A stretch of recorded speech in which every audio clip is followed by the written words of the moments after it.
Hey yo yo yo! Salut les turfeuses, salut les turfeurs, bienvenue pour un nouveau pronostic de Benoît Requin. Merci pour vos likes, pour vos commentaires, n'hésitez pas à vous abonner pour recevoir tous mes pronostics tous les jours et pour accéder à tous mes tickets pour la course du Quintet, rendez-vous sur mon site internet Benoît Requin. Je vous ai mis en place un nouveau tarif d'abonnement et vous trouverez le lien de mon site internet directement dans mon commentaire épinglé. Ok, place au pronostic du Quintet du mercredi 3 novembre, direction Paris-Vincennes pour le prix de Soulac.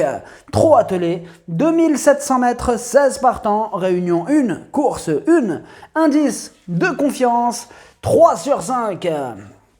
On est plutôt confiant pour ce Quintet et on va voir ça ensemble. Petit retour sur le Quintet du mardi 2 novembre, il y a eu quelques troubles faits à l'arrivée. Pour les membres de mon site internet Benoît Requin, on a atteint la somme de 190 985 € de gains depuis octobre 2020. Ok, c'est parti, on commence le pronostic et on commence avec le numéro 1, Ilin. Et on écoute son entraîneur Romain Derieux. Ilin a bien gagné à Enghien dernièrement. Je la trouve de mieux en mieux, j'ai encore la possibilité de la déférer des 4 pieds, mais je vais attendre un peu plus tard cet hiver. Elle a ma confiance, d'autant qu'elle peut tout faire.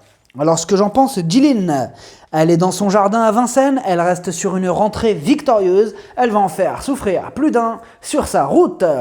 Le numéro 2, Elliot d'Ambry. On écoute Eddy Plancheneau. Elliot d'Ambry a rapidement retrouvé son bon niveau après avoir effectué un break au printemps. Après 2 courses de remise en jambe, il n'a été devancé que par Diable de Vauvert et Feeling Cash le mois dernier à Laval, puis il a fourni une très bonne fin de course récemment à Caen. Sa place est sur le podium et il peut même renouer avec le succès à l'issue d'un déroulement de course favorable. Alors ce que j'en pense d'Elliot d'Ambry, il est sur la montante, ses 2 dernières sorties sont excellentes, il s'entend bien avec Alexandre Abrivard, il peut faire mal. Le numéro 3, Deus Ex Machina. On écoute Hervé Sionneau. Deus Ex Machina s'est réhabilité dernièrement sur les 2875 mètres de la grande piste. Auparavant, à Argentan, il n'avait pas apprécié la corde à droite. Sa forme est sûre et même s'il reste imprévisible, il semble s'assagir. Mercredi, l'engagement est favorable et il lui suffirait de rester sage pour jouer les premiers rôles de ce Quintet. Alors ce que j'en pense de Deus Ex Machina, bon son gros défaut c'est qu'il part assez souvent au galop, il lui suffirait bien sûr de rester sage et là il frapperait un grand coup. Le numéro 4, Destin Carizet, on écoute Jacques-Étienne Tué. Destin Carizet a connu des problèmes de santé. Il est notamment allé à la mer chez Arnaud Morin. Sa rentrée à Segré était bonne. Il a confirmé à Caen où il aurait disputé les premières places s'il avait pu s'exprimer. Il est sur la montante, il fait face à un bel engagement sans les 6 ans, il est revenu à un bon niveau, il lui faut un parcours sur mesure mais il peut disputer l'arrivée. Alors ce que j'en pense de Destin Carizet, il est confirmé à ce niveau, il reste sur un échec qui comporte des excuses. À l'issue d'un parcours favorable, il va tenter de remettre les pendules à l'heure. Le numéro 5, Hitchot Josselin. Et on écoute Nicolas Brideau. Hitchot Josselin réalise une excellente saison et s'est encore imposé sûrement dernièrement à Caen. Dans la foulée, il fait face à un engagement de choix, réservé uniquement aux chevaux français et sans les 6 ans. Il est toujours au top et s'adapte à tous les parcours. Il retrouve Évariste Dubourg qui l'avait devancé à Cavaillon fin septembre, mais il devrait encore prendre une part active à l'arrivée. Alors ce que j'en pense d'Hitchot Josselin, sa régularité fait plaisir à voir, il est en plein dans sa catégorie et il va encore défendre chèrement ses chances. Le numéro 6, Élu de Dompierre. Et on écoute David Aon. Élu de Dompierre doit avoir une course à l'économie pour pleinement s'exprimer. Je le trouve sur la montante, c'est un bel engagement sans les jeunes ni étrangers. Je le défère des 4 pieds cette fois, Damien s'en sert bien, j'en attends une très bonne sortie. Alors ce que j'en pense d'Élu de Dompierre, il n'a plus à faire ses preuves à ce niveau de compétition, là il est déféré des 4, et dans cette configuration il fait quasiment à chaque fois l'arrivée, attention à lui. Le numéro 7, Esalio Smart. On écoute Cyril Buigné. Et Zali Smart a effectué sa rentrée le mois dernier. Sa récente tentative à Vincennes était encourageante.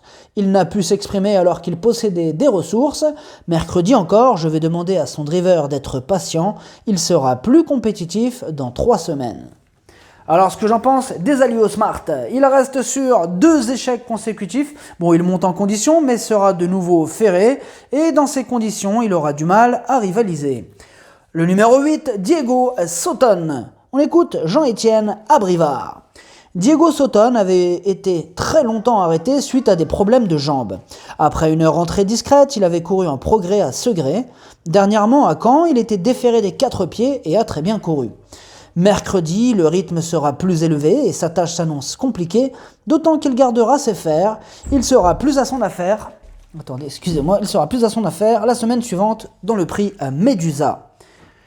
Alors, ce que j'en pense de ce numéro 8, Diego Sotton. Lui aussi garde ses chaussures ce mercredi et dans ces conditions, il faudra pas mal de défaillance de chevaux en vue pour qu'il puisse terminer dans la bonne combinaison. Le numéro 9, Sirocco d'Auvilliers. Et on écoute Bruno Guillot. Sirocco d'Auvilliers a eu un break à la fin du printemps. Il était fatigué, il n'a pas connu de problème de santé particulier. Il est temps d'effectuer sa rentrée qui va servir à le remettre dans le rythme avant de revenir aux montées le 11 novembre. Ici, ses ambitions à l'attelage seront limitées. Bon, alors ce que j'en pense de Sirocco d'Auvilliers, c'est une rentrée totalement ferrée, là on l'a pas revu depuis le mois de mai. Sa discipline de prédilection, c'est le trot monté. Énorme nom, le numéro 10, By and By. Et on écoute Mathieu Varin. By and By découvrait des tâches compliquées ces derniers temps et n'a pas toujours été très chanceux. Il va bénéficier d'un bel engagement début décembre. En attendant, je vais essayer d'effectuer quelques réglages pour qu'il soit bien le jour J. Mercredi, je vais le munir d'un bonnet fermé pour la première fois. Dans cette configuration, il peut-être accrocher la 5e place. Alors, ce que j'en pense de By and By, il reste sur 4 échecs consécutifs et du coup, sans en faire une totale impossibilité, d'autres candidatures nous apportent de plus solides garanties. Le numéro 11, Évariste Dubourg. On écoute Jean-Marie Roubaud. Évariste Dubourg s'est encore imposé facilement dernièrement à Marseille-Borelli. Je profite de ce bel engagement pour retenter l'aventure parisienne. Il était très tendu lors de sa dernière venue à Vincennes en juin 2020. Il est désormais beaucoup plus calme et détendu. Sauf incident, il devrait disputer la victoire. Alors, ce que j'en pense d'Évariste Dubourg, c'est un crack, il a remporté ses 3 dernières courses, il est redoutable quand il est déféré des 4, il a après 6 parcours et il s'entend bien avec Eric Raffin, énorme oui. Le numéro 12, Dreamer de Chenu. On écoute Jean-Michel Baudouin. Dreamer de Chenu a désormais 2 parcours dans les jambes, il est bien à l'entraînement, peut-être pas encore revenu au top, il a encore besoin d'une vraie course pour retrouver son top niveau. Ce sera suffisant pour disputer une place dans le quintet, mais il est davantage compétitif pour la 3e ou la 4e place avant coup. Alors, ce que j'en pense de Dreamer de Chenu, il sera cette fois-ci en mode course, déféré des 4, il sera aussi confié à un pilote, il fera de son mieux pour obtenir le meilleur classement. Le numéro 13, Berlioz de Ginet. On écoute Sylvain Roger.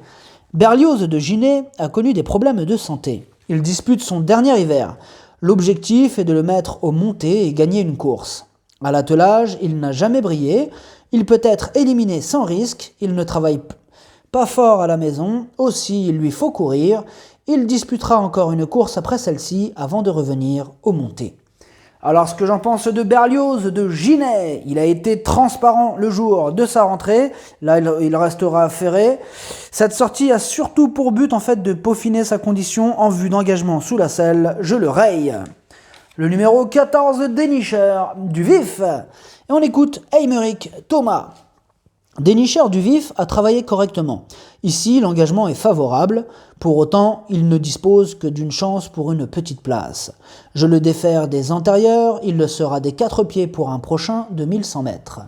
Alors, ce que j'en pense de Dénicheur du Vif, il enchaîne les 5e places et à moindre niveau. Il va devoir sortir le grand jeu pour espérer se mêler à l'emballage final. Le numéro 15, Kumba Cookie. On écoute Gauthier Demoulin. Kumba Cookie Kumba Cookie n'a pas démérité lors de ses dernières courses. Elle a gagné en condition depuis sa plus récente sortie. Pour son retour à Vincennes, elle découvre un engagement idéal au plafond des gains. Certes, elle a besoin d'un déroulement de course favorable, mais je la crois capable d'accrocher la 5e place. Alors, ce que j'en pense de Kumba Cookie, la régularité ne fait pas partie de ses principales qualités. À ce niveau, sa marge se réduit, elle n'aura pas le droit à l'erreur pour espérer terminer à l'arrivée. Le numéro 16, Diane Winner. On écoute Hugues Montulé. Diane Winner a été devancé par de bons éléments dans l'étape du Grand National du Trot de la Capelle. Il a parfaitement encaissé ses efforts, il ne peut trouver un meilleur engagement, Évariste Dubourg sera le concurrent à battre. Le mien est sérieux, il sait démarrer, il est encore mieux piste plate mais a déjà brillé sur la grande piste, il a sa place à l'arrivée, en courant non loin des premiers à l'abri. Alors ce que j'en pense de Diane Winner, ces 2 dernières courses sont bonnes et il fait face à un bel engagement, c'est le plus riche de la course, il va défendre chèrement ses chances. Le pronostic, ça donne 11, As, 5, 2, 3, 12, 6, 16, cheval de complément le 4, si jamais un autre nombre partant, ça peut arriver le 14. Merci d'avoir suivi cette vidéo, n'hésitez pas à vous abonner pour recevoir tous mes pronostics tous les jours et pour accéder à tous mes tickets pour la course du Quintet, rendez-vous sur mon site internet Benoît Requin et venez profiter du nouveau tarif que je vous ai mis en place, à jouer avec modération. Bonne chance, chopez-le moi, ciao.